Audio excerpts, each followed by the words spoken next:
കഴിഞ്ഞ CMAയുടെ ഡിസംബർ എക്സാമിന് നമ്മുടെ കുട്ടികൾക്ക് ഇല്ലാത്തൊരു ശീലമാണ് നമ്മുടെ സ്റ്റഡി മെറ്റീരിയൽ പൂർണ്ണമായിട്ട് കവർ ചെയ്യില്ല എന്നുള്ളത്. അപ്പോൾ കഴിഞ്ഞ പ്രാവശ്യം ചോദിച്ചിരിക്കുന്ന 30 to 40% ഓഫ് ക്വസ്റ്റ്യൻസ് നമ്മുടെ സ്റ്റഡി മെറ്റീരിയലിലുള്ള ക്വസ്റ്റ്യൻസ് തന്നെയാണ് വന്നിരിക്കുന്നത്.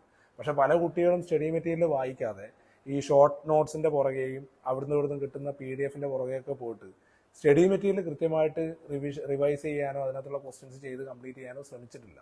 അപ്പോൾ അങ്ങനെയുള്ള ആൾക്കാർക്ക് ഈ കഴിഞ്ഞ എക്സാം കുറച്ച് ട്വിസ്റ്റഡ് ക്വസ്റ്റ്യൻ ഒക്കെ ആയിട്ട് ഫീൽ ചെയ്തിട്ടുണ്ടാവും.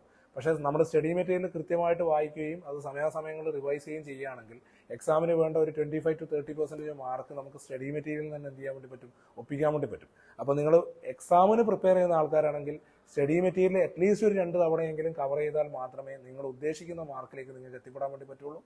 CMA ഇന്ത്യ എക്സാം ജൂണിൽ എഴുതാൻ ആഗ്രഹിക്കുന്ന ആൾക്കാരുണ്ടെങ്കിൽ അവർക്കുള്ള ഒരു റിപ്പീറ്റേഴ്സ് ബാച്ച്, ഓൾറെഡി ക്ലാസ്സുകൾ അറ്റൻഡ് ചെയ്ത എക്സാം അറ്റൻഡ് ചെയ്ത ആൾക്കാർക്ക് റിപ്പീറ്റഡ് ക്ലാസ് വേണമെന്നുണ്ടെങ്കിൽ അതിന്റെ ക്ലാസ് ജനുവരി 20 തൊട്ട് കണ്ണൂർ APS-ൽ വെച്ച് എന്ത് ചെയ്യുന്നുണ്ട്, സ്റ്റാർട്ട് ചെയ്യുന്നുണ്ട്. അത് പ്യുവർലി ഒരു മെന്ററിംഗ് സെഷൻ ആയിരിക്കും, അല്ലാതെ ഫുൾ ടൈം റെഗുലർ ക്ലാസ്സും കാര്യങ്ങളും അല്ല. നമ്മൾ ഓൾറെഡി പഠിച്ച കാര്യങ്ങൾ എങ്ങനെയാണ് പരീക്ഷയ്ക്ക് ഉപയോഗിക്കാൻ പറ്റുക, ആ രീതിയിലുള്ള ക്വസ്റ്റ്യൻ ആൻസർ വർക്കൗട്ടും കാര്യങ്ങളൊക്കെ ആയിട്ട് ബന്ധപ്പെട്ട റിവിഷൻ ബാച്ച് സ്റ്റാർട്ട് ചെയ്യുന്നുണ്ട്. അതിലുപരി നമ്മുടെ CMA ഫൈനൽ എക്സാമുമായിട്ട് ബന്ധപ്പെട്ടിട്ട് 4th ഗ്രൂപ്പിന്റെ ഓഫ്ലൈൻ ക്ലാസ്സുകൾ ജനുവരി 15 മുതൽ എന്ത് ചെയ്യും, സ്റ്റാർട്ട് ചെയ്യും.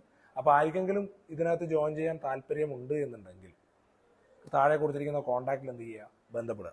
പിന്നെ ഒരു ചെറിയ കാര്യം കൂടി ഇതിൻ്റെ കൂടെ പറയാനുണ്ട്.